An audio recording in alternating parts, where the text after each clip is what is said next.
बच्चों, इस वीडियो में हम हिंदी के जो व्याकरण है, व्याकरण में से संज्ञा यानी नाम, उसके बारे में छोटा सा एक्सप्लेनेशन करेंगे। संज्ञा मतलब क्या है?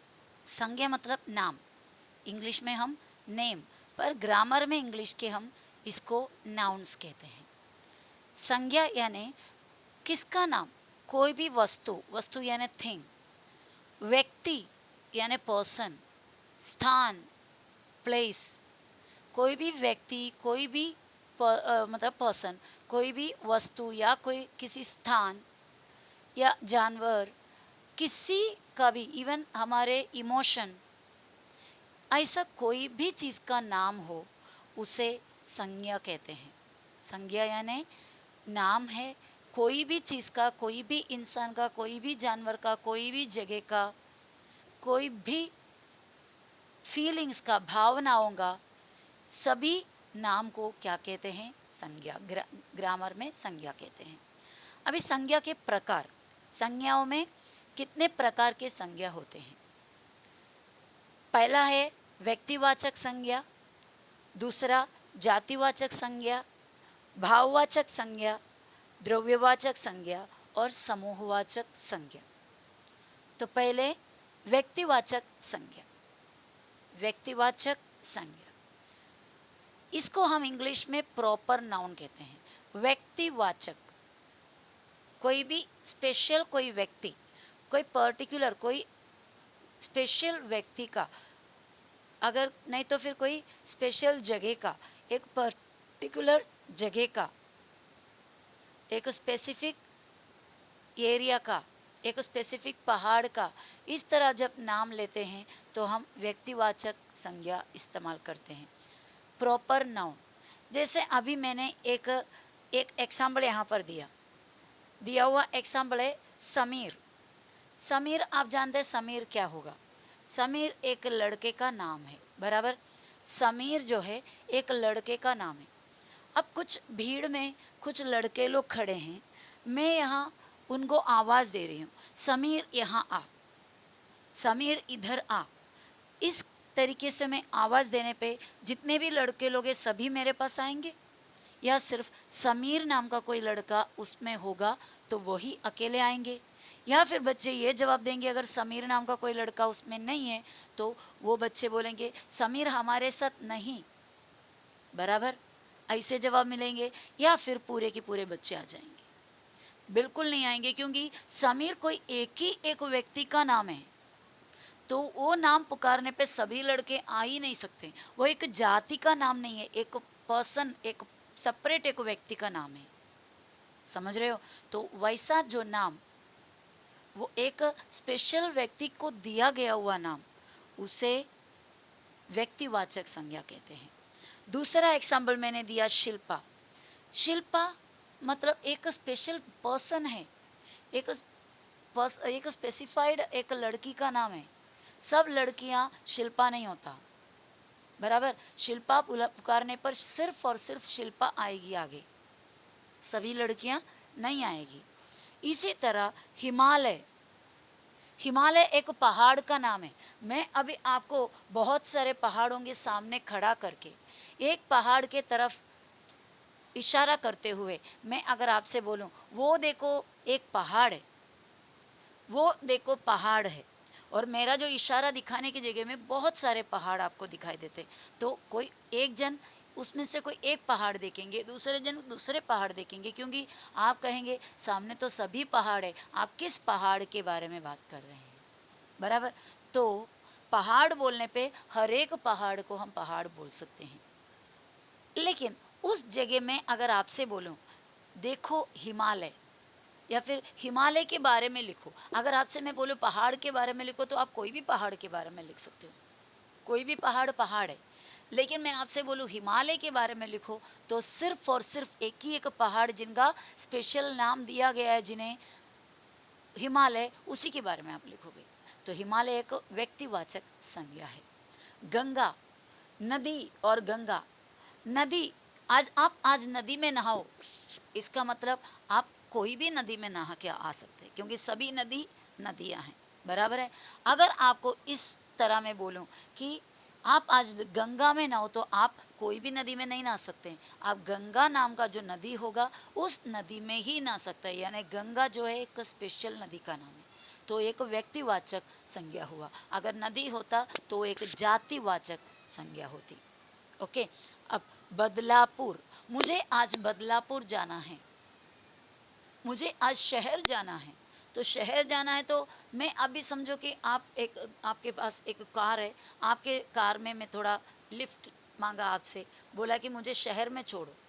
आप बोलेंगे भाई तुमको कौन से शहर में जाना है, बदलापुर, अंबरनाथ, उल्लासनगर, दादर, कौन से शहर में जाना है, बराबर। तो शहर मतलब कोई भी शहर हो सकता है। तो वो जातिवाचक संज्ञा हुआ। मैं व्यक्तिवाचक का एक्सप्लेनेशन करते करते जातिवाचक भी साथ में बता रही हूँ। लड़का मतलब कोई भी लड़का, तो वो क्या हो गया, जातिवाचक संज्ञा हुआ। लेकिन समीर बोलने पे वो एक स्पेशल लड़का है, वो व्यक्तिवाचक संज्ञा हुआ। इसी तरह शहर में बोलने पर कोई भी शहर हो सकता है, वो जातिवाचक संज्ञा है। उस जगह में सॉरी, आपकी कार में बैठो और बोलो मुझे बदलापुर छोड़ दो, तो आपको पता चलेगा, आप ये नहीं पूछेंगे कौन सा बदलापुर छोड़ो, क्योंकि बदलापुर एक शहर का एक पर्टिकुलर नाम है।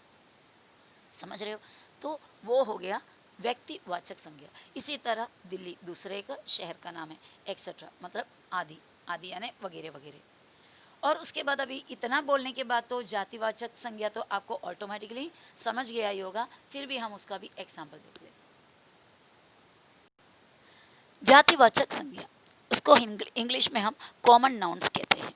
कॉमन नाउन, लड़का, ये लड़का तो खड़े रहे। तो क्लास में जितने भी लड़के, अगर मैं एक लड़के की तरफ इशारा करूँ तो उसको समझ में आएगा। अगर नहीं, मैं बुक में देखते हुए बोला लड़का तो खड़े रहे, तो कोई भी लड़का खड़े रहेंगे, क्योंकि लड़का एक जाति का, एक ग्रुप का नाम है। लड़की वैसे ही। जानवर, मेरे पास जानवर है, अरे कौन से जानवर है, वो जब तक नहीं बताएंगे तब तक हम एक ग्रुप को ही मानेंगे। इसी तरह शहर, मैंने आपको बताया, गांव, नदी, पहाड़, ये सब व्यक्तिवाचक संज्ञा बताते टाइम ये सभी मैंने बता दिया है, ऑलरेडी बता चुकी है। तो ये हुआ कॉमन नाउन यानी जातिवाचक संज्ञा। अब होता है भाववाचक संज्ञा।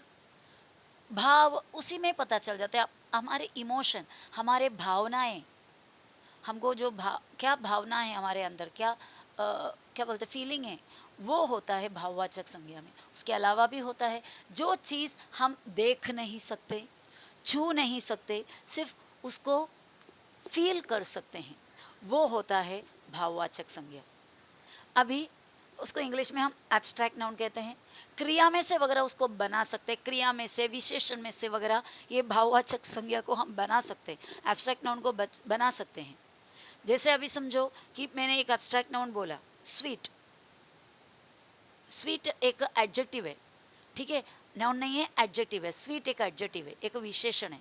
मीठा या मधुर, ये मिठाई बहुत, या ये फल बहुत मधुर है, बहुत ही मीठा है, बराबर। स्वीट, उसमें से हम एब्स्ट्रैक्ट नाउन यानी भाववाचक संज्ञा बना सकता है। माधुर्य या मधुरता यानी उसका वो अवस्था, वो क्या स्टेट में है, तो भाववाचक संज्ञा में इमोशंस आता है, फीलिंग्स आता है, भावनाएं आते हैं, और साथ साथ में एक दशा, दशा यानी एक स्थिति, एक स्टेट, वो पता चल जाता है। इस आम का मीठापन मतलब मीठापन, समझ रहे हो? तो ये सब भाववाचक संज्ञा में आता है। प्यार, प्यार नहीं आप हाथ में ले सकता है, छू नहीं सकता है, बराबर, वो सिर्फ हम फील कर सकते हैं या जता सकते हैं, तो वो एक भाववाचक संज्ञा है। कोमलता, कोमलता, कठोरता, मूर्खता, ये सब फीलिंग से या फिर भावनाएं हैं। मधुरता, नफरत, थोड़ा पाव किलो नफरत तुम्हारे हाथ में रख के दूं, नहीं दिखाई देंगे ना, नफरत हम फील करते हैं। सामने वाले का एक्सप्रेशन से, भावनाओं से, उसके जो चेष्टा से हम पता करते हैं कि ये कौन सा भावना है, बराबर। अगर कोई प्यार से व्यवहार करो तो हमें समझ में आ जाते हैं प्यार है इसके अंदर। नफरत दिखाने की कोशिश करो, हम उसको एक्सप्रेस कर सकते हैं। तो जो एक्सप्रेस कर सकते हैं, जो फीलिंग्स है, वो भाववाचक संज्ञा में आए। हंसी, खुशी, ओके, ये सब क्या हुआ, भाववाचक संज्ञा। नेक्स्ट वाला हुआ, अगले वाले द्रव्यवाचक संज्ञा, द्रव्य मतलब मटेरियल, द्रव्य यानी मटेरियल। अभी मुझे एक कुर्सी बनानी है, तो मैं कुर्सी किस चीज़ की बनाऊं? प्लास्टिक की बनाऊं, तो वो कुर्सी किस मटेरियल के बनी है? प्लास्टिक की। तो प्लास्टिक एक द्रव्यवाचक संज्ञा हुई, प्लास्टिक द्रव्यवाचक संज्ञा है। इसी तरह मैं एक टेबल, एक मेज बना रही हूँ, और मैं वो लकड़ी का बना रहा है, तो किस मटेरियल का वो टेबल बन रहा है? वो मटेरियल है लकड़ी, तो लकड़ी एक द्रव्यवाचक संज्ञा है। कोई भी मटेरियल जो हम रेगुलर यूज़ करने वाले, दूध, पानी, ओके, हमारे गहने किस से बने हुए हैं? चांदी से, तो चांदी बोलो, चांदी एक द्रव्यवाचक संज्ञा है। सोना एक द्रव्यवाचक संज्ञा है। कुल्हाड़ी या कोयता वगैरह जो बनता है वो कौन से द्रव्य से है, कौन से मटेरियल से? लोहा, तो लोहा एक द्रव्यवाचक संज्ञा है। कपड़े बनते हैं सिल्क के, तो सिल्क एक द्रव्यवाचक संज्ञा है। तो आपको मैंने यहाँ पर दिया एग्जाम्पल, दूध, सोना, जल यानी पानी, लकड़ी, चांदी, लोहा, सिल्क वगैरह वगैरह। ओके, अब हमारा द्रव्यवाचक संज्ञा होने के बाद समूहवाचक संज्ञा, इंग्लिश में हम इसे कहते हैं कलेक्टिव नाउन, ग्रुप, एक झुंड। झुंड हिंदी एक वर्ड है, वो भी एक कलेक्टिव नाउन है, एक समूहवाचक संज्ञा है। कोई भी चीज़ का हम एक साथ ग्रुप बनाकर बताते हो तो उसे हम कलेक्टिव नाउन्स या फिर समूहवाचक संज्ञा कहते हैं। फूलों का गुच्छा, चाबियों का गुच्छा, गुच्छा जो वर्ड है वो फूल का पूरे ग्रुप को कहते हैं। और ग्रुप ऑफ फ्लावर्स को हम कहते हैं फूलों का गुच्छा, फूलों का गुलदस्ता। लोगों का भीड़ लगी थी, लोगों की क्या? भीड़। भीड़ एक समूहवाचक संज्ञा है। सेना, वो सेना में दाखिल हो गया, यानी वो आदमी सेना, सेना यानी आर्मी, आर्मी में जाकर जुड़ गए या ज्वाइंट हो गए, तो सेना लोगों का ग्रुप है। दल, आपने बहुत सारा दल सुना होगा, जनता दल, जनता का समूह, समूह वर्ड, दल वर्ड। कक्षा, क्लास में बच्चे बैठे, क्लास को कहते हैं कक्षा, बराबर। छात्रों का एक कक्षा, छात्र, छात्र क्या होता है? स्टूडेंट्स, स्टूडेंट्स का कक्षा। और सभा, नेताओं का सभा, ये सभी क्या होता है? ये सभी जो वर्ड्स है ये समूहवाचक संज्ञा है। ठीक है, तो बच्चों संज्ञा का इतना प्रकार बताया, आप समझ में नहीं आया तो आप पूछ लेना। आपको एग्जाम में सेंटेंस दिया रहेगा और मतलब वाक्यों को दिया रहेगा, उस वाक्यों में कोई चीज़ को अंडरलाइन करके दिया होगा और बताएंगे कि ये संज्ञा का प्रकार पूछो, या फिर आपको संज्ञा को ढूंढ कर निकालो, यानी जो दिया हुआ वाक्यों में से संज्ञा को पहचानो, ऐसा भी पूछ सकते हैं। तो ये वीडियो को अच्छी तरह समझना और सेंटेंसेस को सॉल्व करने का कोशिश करना। Okay, bye bye.